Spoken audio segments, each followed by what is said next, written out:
I've been asked to talk about bipolar disorder and sort of what helps. I suppose just to respond to a couple of things that Norman Lamb said earlier. I mean, one thing I'd like to say is that this time last year we had 47 people out of area, placed out of areas like Manchester, Brighton, London. What I'd say is that we're now coming into the third week of having no people, no adult patients placed outside. We've got two later life patients placed outside, but we're down from 47 to 2. And that's not been a fluke. That's been a lot of really hard work, a lot of difficult decisions, and a lot of effort from our community teams to sort of do that work. So sort of pay tribute to them and maybe a bit of recognition for that work. So on to the bipolar disorder. And I'm gonna sort of not race through it, but I'm gonna give a fairly kind of I'm going to do the slides less and maybe sort of let the questions come sort of a little bit quicker.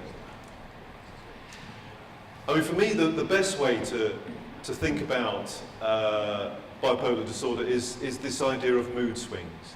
And we all understand mood, so we all know when we're feeling a bit down, and we all know when we're feeling a bit up. And bipolar disorder is really where that becomes so extreme that it becomes harmful. So when it's depression, it's not just feeling a bit down. It's a lack of energy, difficulty getting out of bed, insomnia, feeling hopeless. Not just things are a bit bad, but sort of absolute hopelessness and despair. Suicidal thoughts, constant negative thinking. So always seeing the downside of a thing, even when the downside is only 1%, but focusing on that 1% downside and ignoring the 99% that's okay. And thinking about and not seeing a way out of it. So feeling in a pit, feeling trapped, feeling that there's no way out. Euthymic is a word that you might hear or you might see written in your letters, and all that means is on a level. So it just means kind of standard mood or normal mood, if you like, if there is such a thing. And I suppose that's, and I only mention that because that's something that maybe psychiatrists focus a bit too much on. So maybe we as doctors kind of are always aiming for euthymic, and as we'll sort of go through this, maybe that's not necessarily the best thing. Hypomania, so hypomania, some people say hypermania, there's kind of no such thing, but hypomania means, it's kind of Greek for meaning slightly less than mania. So it's a level in between feeling on a level and feeling this manic level. So hypomania is this level of mood where you're feeling really quite positive and sort of 110%, 120%, feeling full of energy, feeling really quite positive about the world, and feeling that creativity is coming really easily, and you've got lots of great ideas, and there's maybe a little bit of a rush of thoughts, but you're getting quite a lot of pleasure from this as well. And you could argue, well, why is that called a disease? Because that sounds an awesome place to be, actually. And that is one of the issues about managing bipolar, is that a lot of people who suffer from this, they're not aiming for euthymic with their medication and their management and their therapies. They would really, what they'd like to do is how we sometimes call it, run a bit high. So they'd like to run at this slightly hypomanic level because it is a very pleasurable place to be. The trouble is that that's a little bit on a knife edge, it's a little bit on a tightrope. And the risk is that can tip over into a manic episode. The manic episode is a place, a level of mood where it goes into sort of turbocharge. So it's not just feeling really positive and energetic and able to get on and have creative thoughts. you're starting to believe that you are actually the most intelligent person in the world. You're starting to believe that actually, mate, I think I am the Prime Minister, and I think I am. Actually, I think I've cured cancer. I think I've just clicked. I've got the idea, and that can be quite dangerous. So, for example, I'm thinking of a couple of patients that I've worked with. There was one guy who was a poet, and he used to write poetry, he used to print it out, and he used to sell it. And he used to sell it for sort of 20p, and I've got a whole kind of library of his work, and a lot of it is actually really quite good. I sort of enjoyed reading it. And when he was feeling a little bit hypomanic, he'd be quite creative, and he would say, he could write sort of 20 poems a day, sort of keep it flowing. The problem was when he started drifting up on that mood, he'd start taking these poems around pubs and would bother people in pubs trying to sell it. He said, look, this is the most amazing thing you'll ever read, you've got to buy it. And people would sort of say, oh, right, yeah, go away. And he wouldn't take the hint, because he was on a mission. He thought he'd written the best bits of poetry ever written, and he was on a mission to sell it. So he'd get into fights, he'd get beaten up, and so it kind of led into this destruction. And also there's this disinhibition, and that's again quite an important part of this, the damage that can happen. So people could be in relationships, but when they're feeling high, sometimes they're feeling energetic in a sexual way, so they start flirting maybe with other people, and they maybe have affairs that they would never have dreamt of if, if they're on the level. So they sometimes make really bad errors of judgment. Spending is another one. So you get these manic spends. They'll go online, and you could end up spending hundreds, sometimes thousands of pounds in an episode, and then the bills come in sort of 2 months later. The other thing that happens is, you'll notice the talking, and the talking. I'm sort of conscious that I'm doing a monologue right now, but the talking is almost, you can't follow it almost. It's so rapid, it's so energetic. And normally in a conversation, you sort of take turns in talking. So I'll say a bit, I'll sort of come to the end of my bit, and then somebody else will have a go, and then somebody else will comment, and I'll come back in. And that, when somebody's in a manic episode, that goes. We call it pressure of speech. So there's one person in a room of sort of 4 or 5 people, but they're constantly talking. And there's no gaps in between the sentences. There's no opportunity to come in. And there's also this, and sometimes it's the way that the words come out. So it's things like, for example, I'm talking about the right thing, the right stuff, the white stuff, chalk and cheese, cheese and cheese board. And so you'll get this kind of, they'll change subjects in this way that you think, well, that kind of makes sense, because I can see the connections, but actually, why are we talking about cheese boards when we started talking about the right stuff at the beginning? So there's this, what we call clang associations or punning that can be, in some ways, quite entertaining, because you listen to it, it's quite a bright, funny, interesting way of talking. So yeah, I suppose the points there, that's just to sort of describe how we can observe this. And it's called bipolar. Essentially, it used to be called manic depression, but we call it bipolar because I think that more describes the idea that there are 2 ends, 2 poles, and that the disease is about how you move between those 2 poles. The other point about how it works is that there's no fixed pattern. Pretty much every person with bipolar has a slightly different way of being bipolar. So there's no rules about it has to be 1 manic episode and 2 depressive episodes per year, or it has to be 6 of one and 2 of the other, or the other way around. It can be that people have 6 manic episodes a year. It can be that you have 1 depressive episode in your life and 20 manic episodes. It can be you have 20 depressive episodes in your life and just 1 manic episode. It could be that you just have 1 of these episodes every 5 years. So there's sort of massive variation in how this expresses itself. And the other thing I think that's very important is about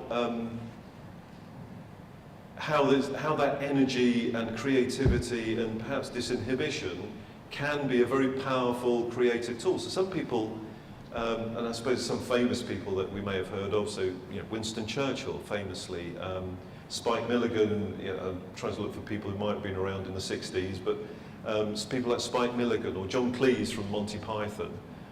Stephen Fry, again, has talked about his experience. And so there's that element of creativity that can sort of give a career a lot of energy and be a very creative thing. But it can be, as I've sort of mentioned, can be quite destructive. So just some thoughts here that certainly a GP would be expected to look after depression. But I think, but maybe as carers, it would be important that the GP is made aware when there are periods of overactivity, because the management then changes. If somebody only has depression, there's one way of helping that person. If somebody starts to have periods of hyperactivity, periods of, the things I sort of described that may be hypomania, the GP needs to be helped, the primary care team needs to be helped a little bit about, okay, we need to change tack here because this might be bipolar as opposed to depression. And certainly there should be an urgent referral if one of the extreme ends start appearing. And sometimes it's difficult to recognise that because it's on a spectrum, so it's not a click over to one side. So often it happens, it builds up over time. A key thing, and because bipolar isn't just a one-off, it doesn't just sort of happen there and then it's gone. Like I say, the gaps might be quite large, but the idea is that this is something that could come back, that it's a recurrent thing. And so often it's not about just let's put in some medication and then that's dealt with. Often it is about that relationship between the person who's suffering with this, the carers, the triangle of care, and the team that are looking after it from health. The idea is that you're developing a relationship between yourselves to start building a plan that works for that person. Like I say, because the pattern of bipolar is so individualistic often, it takes a team that really knows that person to understand that problem and to actually deal with it for that person. Because there's no cookbook, I think like Jamie said earlier, that there is no magic single answer.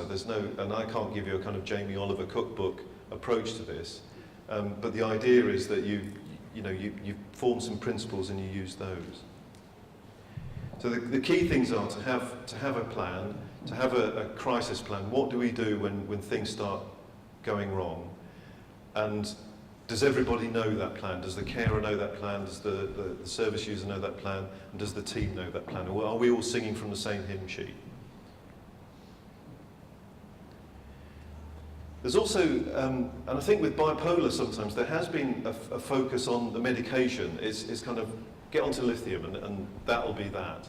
And I think that increasingly that's simply not our understanding of how the best way to help someone with bipolar is. So often it is about talking therapies. And sort of taking a lot of the sort of themes from Jamie's talk earlier, it is about the approach, it is about managing stress, it is about managing triggers. Periods of depression and periods of mania can be triggered by life events. So bereavement or unemployment. What may be to someone who self-harms may be an episode that triggers self-harm. To someone who's got bipolar, it could trigger a depressive episode, or it could trigger a hypomanic or a manic episode.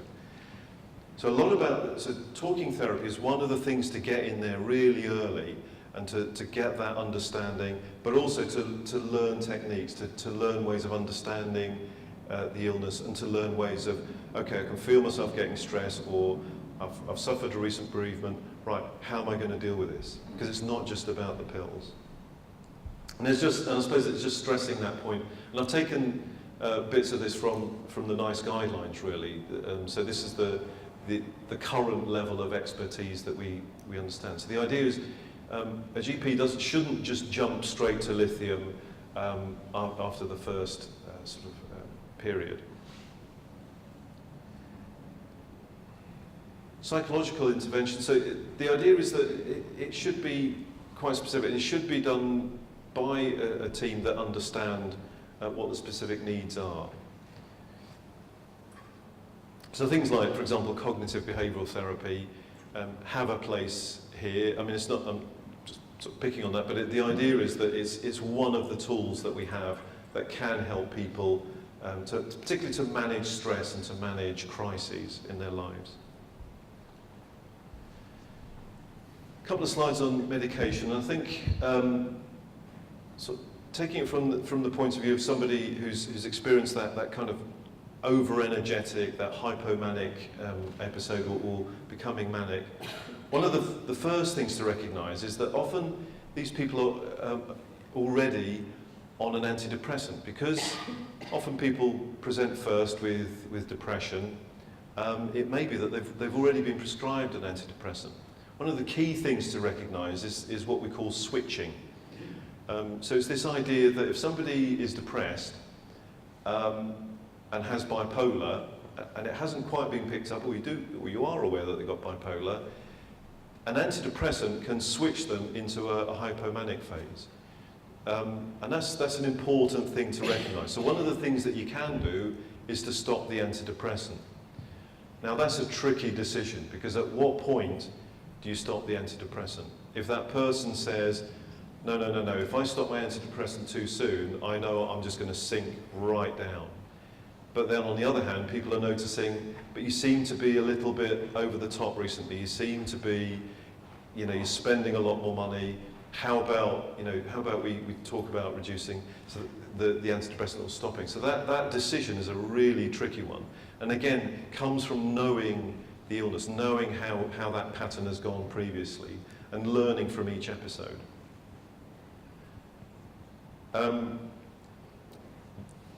The drugs, the medications that are most often used and that are recommended by NICE are the ones that are listed there. Haloperidol's got a lot of side effects, particularly at higher doses. Olanzapine, quetiapine, risperidone have different side effects, so there's no drug that's side effect free. But the idea is that this is all part of that learning, that triangle of care, that learning together. How do we learn from the last episode? When it was treated last time, this didn't work. The other, and there's sort of two sides to managing bipolar. One is the kind of dealing with the crisis. So somebody's at one pole or the other, dealing with that and using your therapies, using your medication. But then there's the other thing, that we know that there are drugs that we would call mood stabilizers. And these drugs, the idea of these is that they prevent relapse, or they reduce the frequency of relapse. Because I'm not sure that it's true to say that you can guarantee that if you take lithium, that you will never have another episode ever again. But what you're aiming to do is to make the time to the next relapse longer. So if it was a year last time, hopefully it would be 2 or 5 years next time. But also you're hoping to reduce the impact of the severity. And so over a period of time, you're hoping that there are fewer, less severe episodes of the mood swings. Lithium has its issues. You have to have regular blood tests to check the level of lithium. You also have to check that it's not harming your kidneys, and it's not causing diabetes, and it's not harming your thyroid glands. And these are, complicated things to go through. But if it works, and if you manage it right, and you get the dose right, that perfect dose without the side effects, it takes effort from everybody. So this isn't necessarily something you can just forget about and just poodle along with. This is something that takes quite a lot of effort to maintain at the right level. Valproate is sort of it still is an anti-epileptic drug, but people noticed a few years ago that actually it seems to help with bipolar as well. It seems that when people took it, it stabilised their mood. So it's become one of the standard drugs that we use to manage bipolar. Just mention sort of quetiapine there, just because in terms of switching, the idea is that quetiapine is one of the drugs that's relatively safe for that depression to mania switching. So you can treat a depression in someone with bipolar who has a low episode. It's relatively safe, and in other words, it's relatively unlikely to switch you up into a hypomanic phase. So when are the danger signs? So your GP's managing it, your GP's had some advice and that sort of thing. So when would you escalate it up to more specialist intense care? And this would be a set of circumstances where really it needs a bit more urgent attention and moving up the scale. So when the treatment isn't working, when you're noticing that person is really not getting on, because the idea of bipolar is that in between episodes, you should be able to get on with life pretty much as you were. But if that's not quite getting there, if there isn't adherence to treatment, so that person isn't attending their therapies, isn't seeing their team, isn't taking the medication, or if the side effects are just too much and that needs a proper review. Alcohol and drugs, I mean, that's a common thing that happens, is that when people have these mood swings, they try and treat themselves. In other words, they try and manage their own illness. And if they've got amphetamines available, if they've got cannabis available, if they've got alcohol available, if they've got Valium available, often these drugs, because they seem to work in the short term sometimes, people take these. In the short term, they feel a little bit better, or it seems to be helping, but in the long term, these can be quite catastrophic spirals to get stuck into. But also, if somebody wants to stop the medication, now, what we'd say is that, as a mental health team, we wouldn't be against somebody stopping their medication, per se. We would discuss that, talk it through, give the advice, talk about the risks of stopping, talk about the benefits of keeping on, talk about the risks of keeping on. But for it to be an informed decision, and for it to be something that we all agree with, and is there a rescue plan? So, okay, we've stopped the medication, but have we got those early warning signs, and have you agreed to restart the treatment as soon as things aren't quite right? And a very important one is about pregnancy. So because pregnancy, particularly sort of the period after giving birth, is a period of high risk for women with bipolar, it's really important you get expert advice from a team that specialises. Don't forget physical health. So people who suffer these mood swings can neglect their health. If they're comorbidly, if they're using illicit substances, drugs, if they're excessively smoking, but also the medications. Some of the side effects of medications can affect these areas. So it's important that physical health side isn't forgotten. On long-term treatment, so I've talked about the sort of the mood stabilizing part of it, but the key thing is to talk about this as essentially an illness that can go on for lifelong often. So it's about getting that plan, getting those discussions with that team. Like I say, I keep saying triangle of care, because that is a very firm basis on which to base long-term treatment on.